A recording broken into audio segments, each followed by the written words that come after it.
I think that's like one of the areas where marketers like tend to go wrong. They focus on like one particular touch point. They're over leveraging, kind of Google, SEO and PPC without actually kind of like thinking about what it actually takes to get to that point. So that 95.5% rule, then if you're only competing for that 5%, then you've already lost, right? So it doesn't make sense. I think this is kind of like one of the areas where like web analytics is a little bit kind of counterproductive, is because like marketers like spend too much time and too much focus on looking at attribution and just looking at kind of the complete picture, and like, okay, well, 80% of my sales is coming from like this singular channel.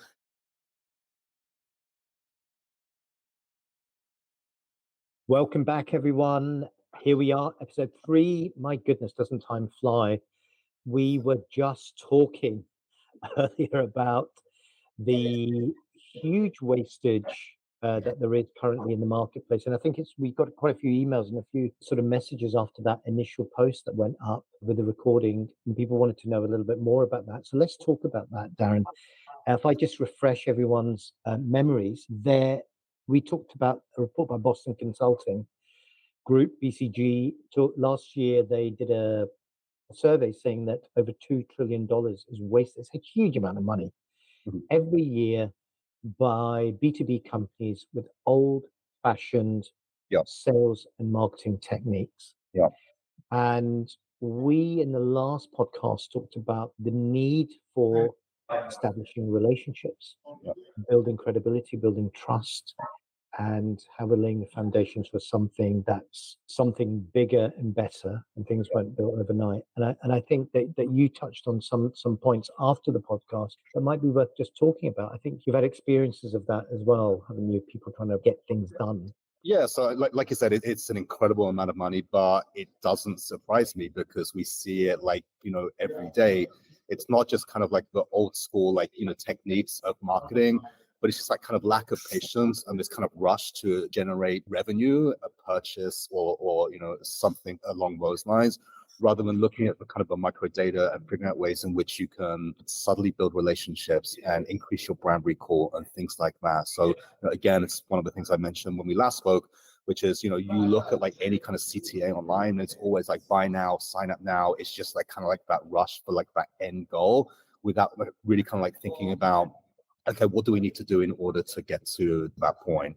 What comes between like now and then? The likelihood is that, well, there's a strong possibility at least that the consumer or the person you're trying to do business with isn't familiar with your brand whatsoever. So the expectation that you can have them like click on a buy now CTA and put in a credit card detail, whatever it is highly unlikely. So that's where the money gets wasted. It's a complete turnoff from, to the buyer. So focusing more on kind of building that brand recall and start to build those relationships and building your audiences. And this is applicable not just to the B2B market, but to the B2C market. Absolutely, as well. Yeah. If you're like a new e-commerce brand, for example, like the focus shouldn't necessarily be on sales or revenue. It should just be about building your audiences, listening to your audiences, figuring things out, iterating, and so on. So yeah, again, like it doesn't surprise me like whatsoever that companies are losing so much money in marketing, just because, again, like we see it kind of all day, every day, these like same mistakes. And this is what we're advocating to correct, focus on the kind of incremental growth, focus on some of those kind of micro data points that, you need to focus on.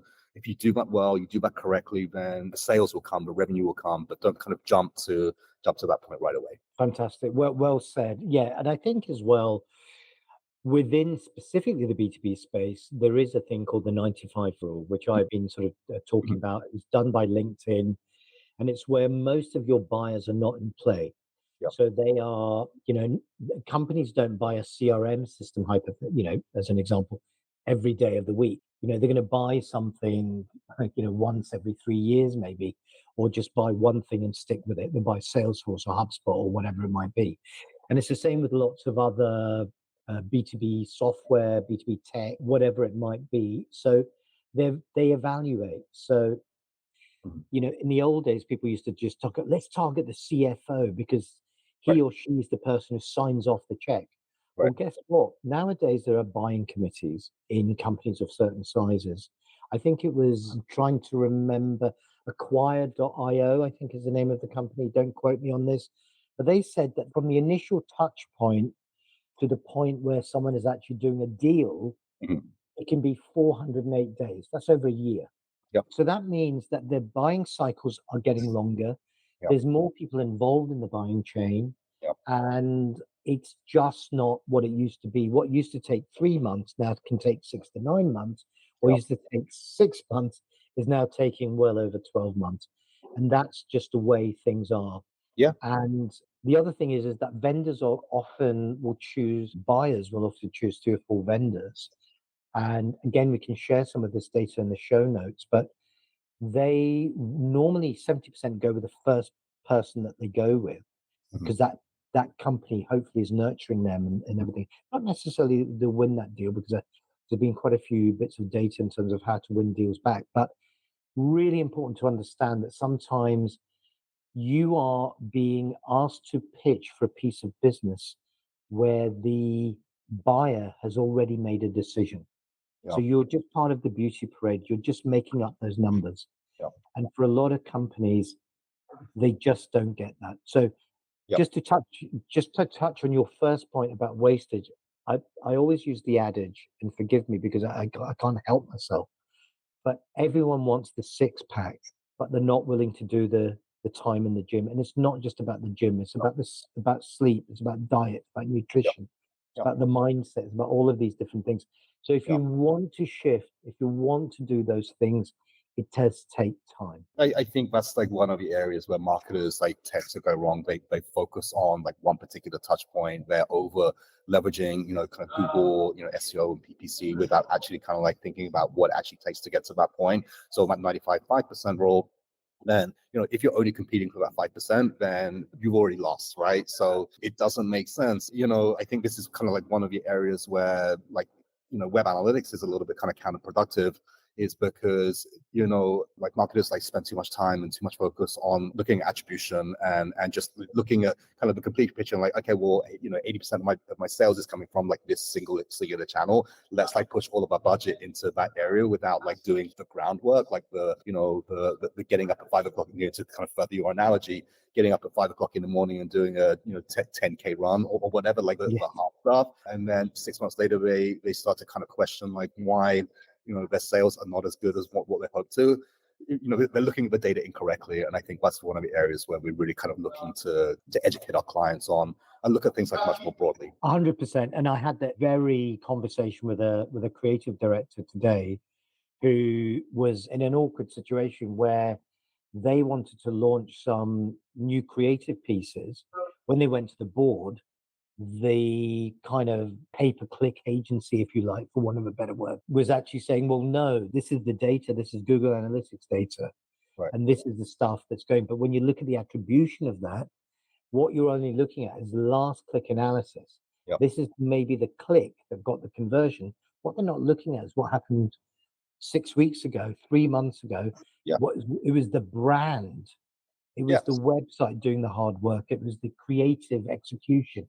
It was the messaging. It was the value proposition, doing all that work. So the CPC, the cost per click, and the pay per click, the Google Ads, for example, were just coming down that funnel, helping them along the way. But without that, Yep. nobody woke up one day and just decided to buy your product. They did their research. They did all of that stuff. So it's so important that people understand. Yeah. And this is what I say to people. I drive a Mercedes, and I've wanted to drive. I bought a Mercedes 2 or 3 years ago. Very And nice. I wanted to drive a Mercedes probably since I was 10 years old. So like that, it took me like 35 years or 34 years or whatever it was to actually kind of like buy the car. But it's that the product design, the branding, it's like kind of everything that sort of goes into like making that sale. When Mercedes or any other major automobile manufacturer is looking at the analytics, and not just like, okay, well, it came from like this one ad click or like this one email or whatever. They've spent like years and years and years trying to convince me to buy a Mercedes Benz, and it took them 30 plus years to do so. So attribution is incredibly complicated. I mean, compared to how things were a few years ago, it's great. Analytics can record a lot of those touch points. However, it's much more complicated than that. And I think, again, like this is where kind of like some marketers go wrong. They're sort of micro-focusing on, some data points without kind of really thinking about things holistically. And, thinking about like some of the fundamentals of, marketing and branding, and just thinking about, okay, well, yeah, we can do some text ads on Google and that should be sufficient. If that's your philosophy, then you're probably going to fail, probably going to go out of business. No, absolutely, and I think it's that that whole thing about putting things into context. Data is great, but you need to look at the context of that. And yeah, the days of just running massive PPC campaigns and just hoping, spraying and praying or whatever the terminology is, Yeah. they have just gone. Those days are gone. You're just going to be wasting your money, and those cost per clicks are through the roof. Yeah. So, though I never heard you singing the song, "Oh Lord, won't you buy me a Mercedes Benz?" or my friends, I'm sure when you were in London, it was there in the back of your mind, and there you are, the successful guy that you are, driving that 3-pointed star from Stuttgart, which is absolutely fantastic. So. Absolutely brilliant, Darren. Thank you so much for sharing that. I hope that gives a little bit of perspective to some of the people listening in, that the world is changing. We are helping and advising companies on what that change looks like.